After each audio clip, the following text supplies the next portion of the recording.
Morning friends, today we will learn the present continuous tense. तो आज हम present continuous tense पढ़ेंगे। Tenses आपने कई सारे पढ़े होंगे।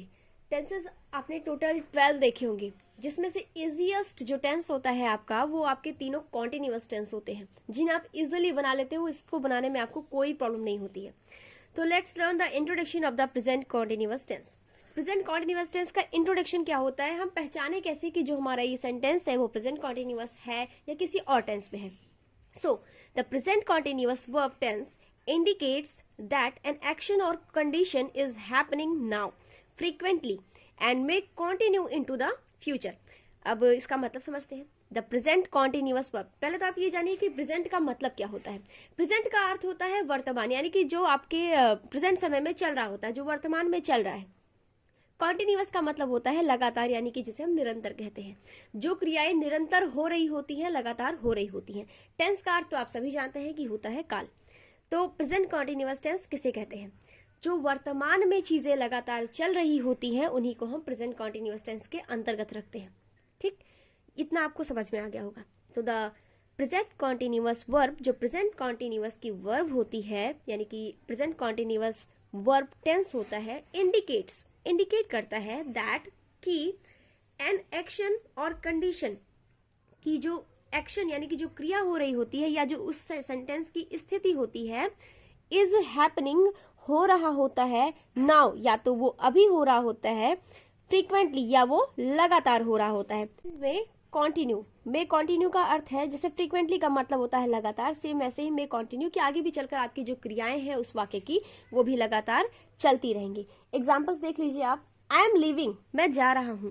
ही इज कॉलिंग, वह बुला रहा है। शी इज वॉचिंग, वह देख रही है।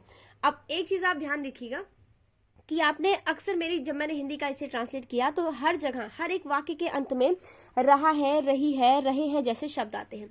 तो सबसे पहले अगर आप हिंदी में इसी सेंटेंस को पहचानना चाहते हैं कि ये प्रेजेंट कॉन्टिन्यूअस टेंस है या नहीं है, तो सबसे पहले आप ये ध्यान रखिएगा कि वाक्य के अंत में रहा है, रही है, रहे हैं जैसे शब्द आएंगे। सबसे पहली तो ये पहचान होती है इसकी। लेकिन मान लेते हैं इसी प्रेजेंट कॉन्टिन्यूअस टेंस को आपको इंग्लिश में रिकॉग्नाइज करना है कि आप इसे कैसे पहचानेंगे।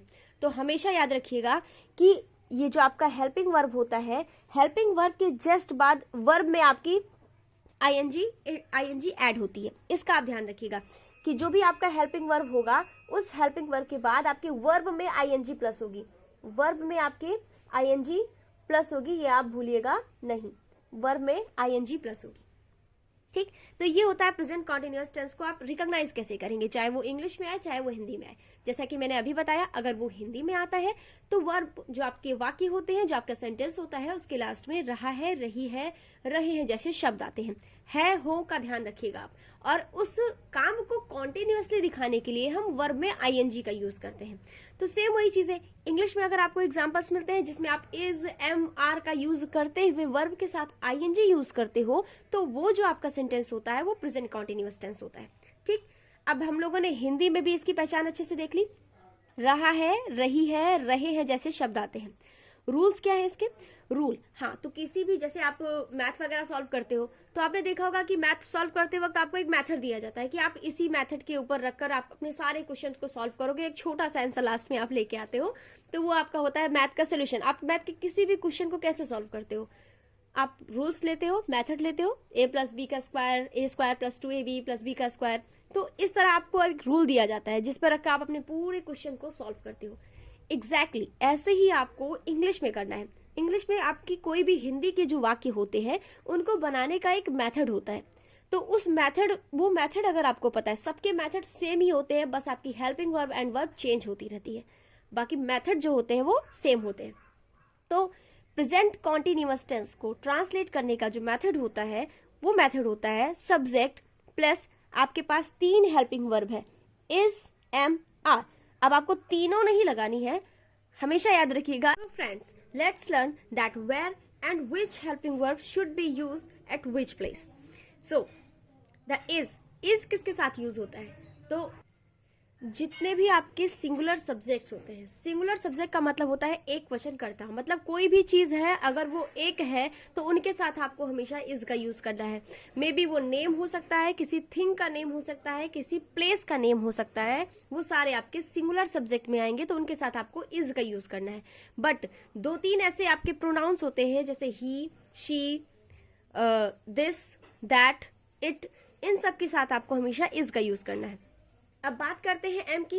एम बहुत ही खास और बहुत ही सीधा, बहुत ही छोटा होता है, इनके साथ आपको हमेशा आई का यूज करना है। ये एम केवल आई के साथ यूज होता है। बात करते हैं आर की।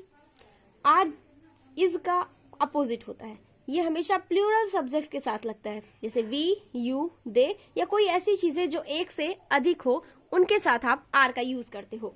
अब एक चीज आपको और यहाँ ध्यान देनी है, वो ये कि अगर आपको अभी भी ये ना समझ में आया हो कि इज, एम, आर कहाँ यूज करते हैं, तो इसके लिए मेरी एक वीडियो है जो कि मैंने बनाई थी, use of is, am, are, उसको आप वॉच कर सकते हो। उसमें मैंने डिटेल में बताया है कि इज, एम, आर को आप कहाँ यूज करोगे। अब बात करते हैं एग्जाम्पल्स की, चलिए इसको सॉल्व करते हैं। द फर्स्ट एग्जाम्पल इज, मैं तुम्हें पढ़ा रही हूँ। तो मैंने आप लोगों को रूल्स बताए थे। रूल्स क्या थे आपके, कि आपको सबसे पहले सब्जेक्ट लगाना है, फिर आपको हेल्पिंग वर्ब तीनों में से कोई एक लगानी है, और फिर आपको वर्ब लगानी है, और वर्ब में आपको आईएनजी प्लस करनी है, एंड देन आपको ऑब्जेक्ट प्लस करना है। अब हम देखते हैं कि हम इस रूल्स पर रखकर इसको कैसे बनाते हैं। सबसे पहले हमें सब्जेक्ट लगाना है। सब्जेक्ट क्या है, आई। सब्जेक्ट के बाद हेल्पिंग वर्ब तीनों में से कोई एक लगानी है। अभी अभी मैंने आपको बताया कि आई के साथ कौन सी हेल्पिंग वर्ब लगनी है, तो आई के साथ एम हेल्पिंग वर्ब लगनी है। सो हम यहाँ आई के साथ क्या ऐड कर देंगे, एम। उसके बाद क्या बचा आपका, वर्ब यानी कि क्रिया। क्रिया क्या है, पढ़ाना। पढ़ाने की इंग्लिश होती है टीच। अब आप टीच में क्या ऐड करेंगे, आईएनजी। जो आपकी वर्ब होती है उसी में आप आईएनजी ऐड करते हैं। सो आई एम टीचिंग। बचा क्या, तुम्हें। तुम्हें क्या है, एक ऑब्जेक्ट है। सो मीनिंग क्या हो जाएगी, you. I am teaching you. वह मुझे बुला रही है। अब वह मुझे बुला रही है, सबसे पहले आपको सब्जेक्ट ऐड करना है। सब्जेक्ट आप या तो ही ऐड करेंगे या तो शी ऐड करेंगे। अब बुला रही है, that's why we will add here she.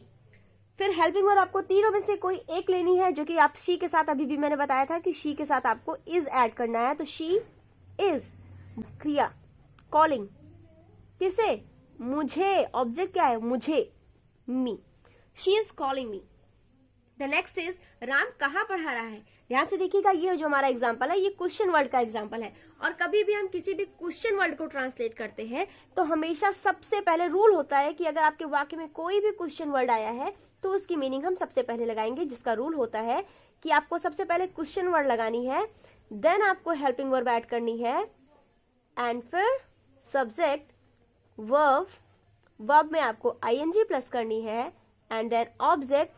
और रिमेंबर, आप क्वेश्चन मार्क नहीं भूलेंगे। So let's keep it.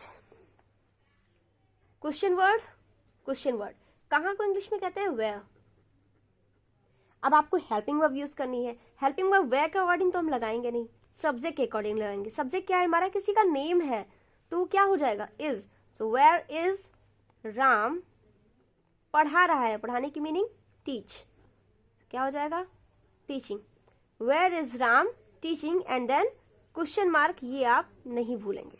Object यहाँ है नहीं तो हमने ऑब्जेक्ट यहाँ लगाया नहीं। कविता सो रही है। सो कविता यानी कि फर्स्ट ऑफ, अभी अफर्मेटिव सेंटेंस है, आपको अफर्मेटिव का रूल लेना चाहिए। सब्जेक्ट कविता, सो रही है। हेल्पिंग वर्ब किसी का नेम है, कोई नेम में ये ध्यान रखिएगा कि अगर एक नाम है तो सिंगुलर हुआ, फिर तो आपको इज लगाना है। लेकिन अगर वही नाम दो आ जाए, जैसे कविता और सुमन, तो कविता एंड सुमन, फिर आपको आर लगाना पड़ेगा क्योंकि वो फिर प्लूरल हो जाएगा। ठीक। सो कविता इज स्लीपिंग। ये हुआ आपका प्रेजेंट कॉन्टिन्यूअस टेंस कंप्लीट। अब आपको अगर इसमें कोई भी चीजें या कोई भी ऐसी लाइन, कोई भी ऐसा मेथड समझ में नहीं आता है तो आप मुझे कमेंट बॉक्स में जरूर पूछ सकते हैं। मैं कोशिश करूंगी और बेहतर तरीके से समझाने की। लेकिन अगर आपको लगता है कि ये वीडियो आपको समझ में आया या आपको ऐसा लगता है कि ये दूसरों की भी हेल्प कर सकता है, so please share this video, like this and comment also. Thank you.